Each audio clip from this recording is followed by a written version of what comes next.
Hello friends, innovators अड्डा में आप सभी का बहुत बहुत स्वागत है। आशा करता हूं कि आप सभी बहुत अच्छे होंगे, अपना ध्यान रख रहे होंगे। और सबसे बड़ी खुशखबरी की बात है कि अभी जस्ट जीपैट का रिजल्ट आया है। जब मैं वीडियो रिकॉर्ड कर रहा हूं, बहुत सारे बच्चे जो है सेलेक्ट हुए हैं। बहुत जल्दी उनसे डिस्कशन होगा, बहुत जल्दी उनसे सारी बातें होंगी, हम लोग रूबरू भी होंगे बिल्कुल। और उसी सिलसिले में मैं काफ़ी मोटिवेट होके कि मेरी जो ये मेहनत है, जो आप लोगों के प्रति मेरा डेडिकेशन है, थोड़ा सा बीच में मैं जो है वीडियोज़ नहीं बना पाया जस्ट बिकॉज़ ऑफ हेल्थ, क्योंकि हेल्थ कंसर्न था। तो रिजल्ट काफ़ी अच्छा है, जिसने मुझे काफ़ी मोटिवेट किया और बच्चों ने खुद स्वयं इस चीज़ को बताते हुए बहुत खुशी महसूस किया कि सर मेरा हो गया यहाँ पे। तो एक टीचर के लिए बहुत ही प्राउड मोमेंट होता है ये। तो इसी सिलसिले को हम लोग कंटिन्यू करते हुए आज से रेगुलर तौर पे वीडियोस आनी स्टार्ट हो जाएंगी। तो आज हम लोग जो डिस्कशन करने वाले हैं वो है फार्मासिस्ट एग्जाम के बारे में। एक वीडियो में फार्मासिस्ट एग्जाम के बारे में ऑलरेडी मैं बिल्कुल बना चुका हूँ। ओवरऑल जो स्ट्रैटेजी होती है वो मैं ऑलरेडी डिस्कस कर चुका हूँ आपसे। आज जो हम लोग करेंगे डिफरेंट डिफरेंट फार्मासिस्ट एग्जाम की क्या क्या स्ट्रैटेजी होगी, उसको हम लोग समझने वाले हैं। मैं इस एग्जाम के पीछे आप सोच रहे होंगे कि मैं इस एग्जाम के पीछे क्यों इतना पड़ा हुआ, फार्मासिस्ट एग्जाम पे इतना क्यों फोकस देता हूं। आप में से बहुत सारे बच्चे हैं जो जीपैट में नहीं भी क्वालिफाई हो पाए हैं और फाइनल ईयर में थे। तो उन लोगों का फोन आया मेरे पास कि सर अब क्या करें, हमारे पास तो कोई ऑप्शन नहीं है। देखिए, अभी आपको जीपैट के लिए एक साल और देने के बजाय आपको क्या करना चाहिए, आपको जॉब पे फोकस करना चाहिए और ऐसे एग्जाम्स पे फोकस करना चाहिए, क्योंकि सेम प्रिपरेशन आपकी है। वही प्रिपरेशन से अगर आपका फार्मासिस्ट एग्जाम में हो जाता है किसी में, तो बहुत ही बेहतर ऑप्शन है। क्यों है, हम लोग पूरी तरीके से इसको समझते हैं। सबसे पहले हम लोग फार्मासिस्ट एग्जाम के बारे में, जिन लोगों ने नहीं देखा वो पहले वीडियोस देख लीजिए, उस चीज को आपको बहुत बेहतरीन तरीके से समझ में आएगा। अब हम लोग एक एक चीजों को समझते हैं कि फार्मासिस्ट एग्जाम क्यों इतना बेहतर है। सबसे पहले समझ लीजिए कि क्यों इतना बेहतर है, why we are focusing on pharmacist exam. देखिए, जो फार्मासिस्ट एग्जाम बेसिकली है, आपको कई सारे डिपार्टमेंट में देखने को मिल सकती है।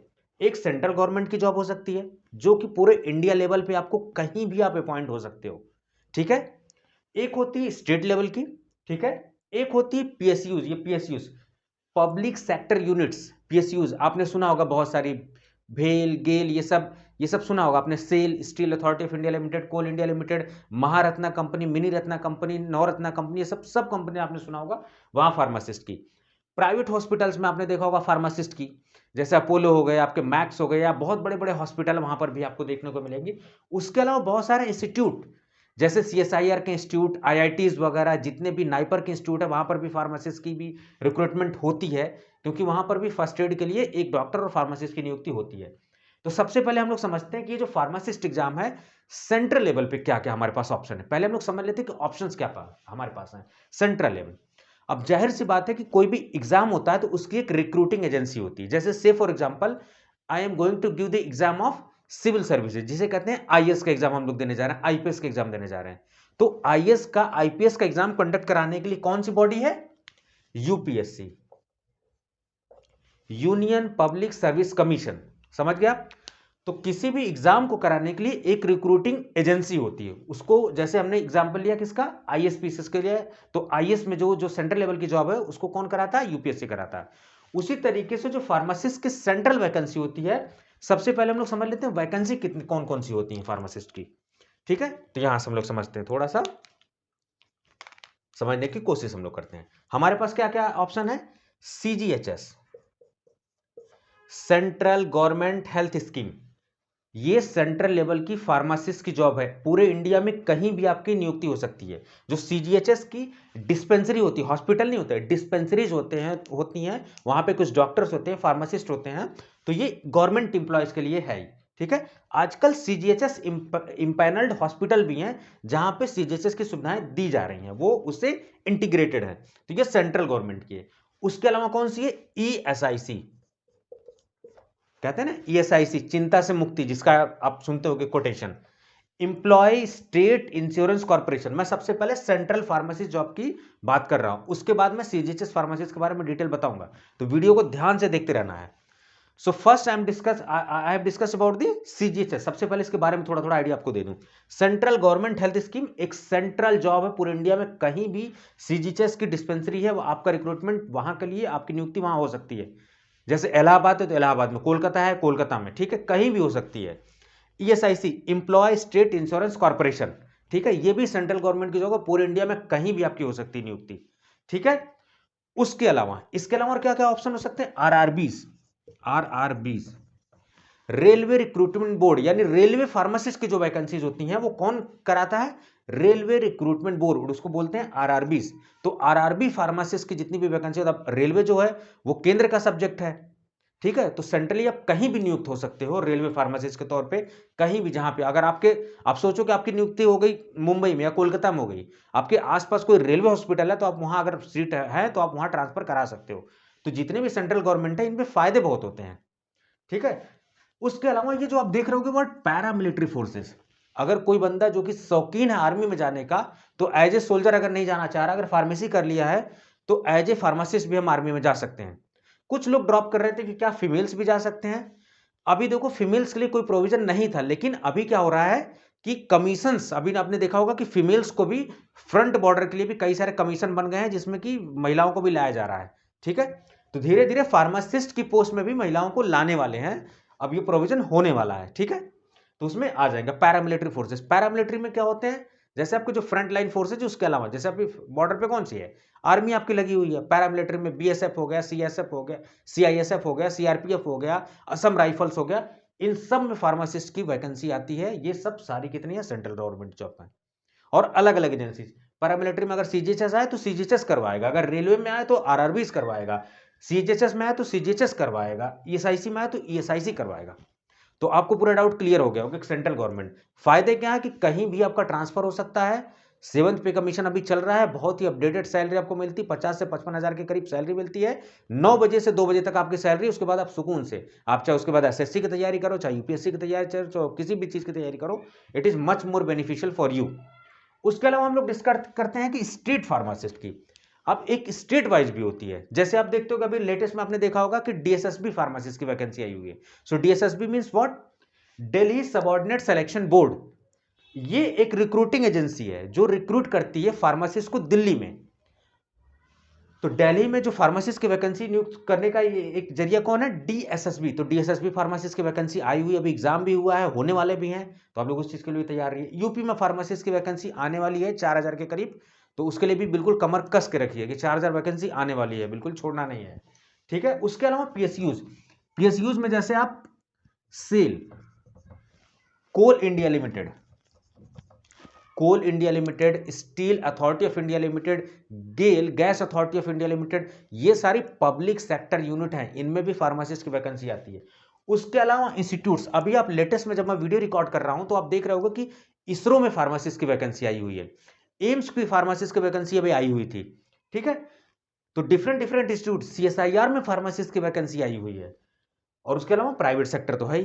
तो इतने सारे हमारे पास ऑप्शंस है, और 7th पे कमीशन लग रहा है। जब 5th पे कमीशन था तो 30 से 35 हजार सैलरी आपके हाथ में आती थी, but in right now the 7th pay commission is going on, so you are having the salary of 50 to 55,000 in hand. सो बहुत ही सुकून की जॉब है। 9 बजे से 5 बजे, 9 बजे 2 बजे तक आपको जाना है, उसके बाद each and every time you are free. उसके अलावा जो सेंट्रल गवर्नमेंट की जॉब है, आपको सुविधाएं कितनी अच्छी मिलती हैं, रहने को फैसिलिटी मिलती है, मेडिकल हेल्थ फैसिलिटी मिलती है, हर चीज मिलती है। तो इसी सिलसिले में हम लोग क्या करते हैं, ये एक एक करके हम लोग डिस्कस करेंगे। मैंने आपको पहले वीडियो में और भी बताया, अभी और सारे ऑप्शन बताया, रिक्रूटिंग एजेंसी के बारे में बताया। अब हम क्या करेंगे, एक एक के बारे में समझेंगे। तो पहला मैंने यहाँ पे सेंट्रल के बारे में डिस्कस करने वाला हूं। तो सेंट्रल में जो सबसे पहला option I have discussed, that is CGHS pharmacist. So CGHS pharmacist के बारे में हम लोग समझने वाले हैं। Central government health scheme pharmacist exam, ये अलग अलग जगह पे हो सकता है। सीजीएचएस मेरठ, मैंने कहा ना कि इसके डिस्पेंसरीज होती हैं, सीजीएचएस की डिस्पेंसरी होती हैं, क्लिनिक होती हैं डिफरेंट डिफरेंट जगह, जैसे मेरठ में हो गई, अभी कोलकाता हुआ है सीजीएचएस कोलकाता, उससे पहले सीजीएचएस अहमदाबाद का निकला था, सीजीएचएस हैदराबाद का निकला था। ये सारी फार्मासिस्ट की वैकेंसी निकलती रहती हैं, ठीक है।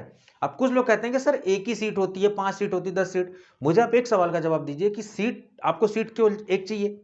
जब आपको सीट एक ही चाहिए तो 5000 हो या 5 हो, उससे क्या फर्क पड़ता है आपको? आपको एक सीट चाहिए, तो इस तरीके से आप थॉट मत लाइए अपने दिमाग में, एक सीट है तो उसके लिए भी फाइट करना है, because each and every seat is very important for you. आप इक्वली एलिजिबल हो उस सीट के लिए। तो today the main focus will be the discussion और द सीजीएचएस फार्मासिस्ट, इसके बारे में हम लोग समझते हैं, ठीक है।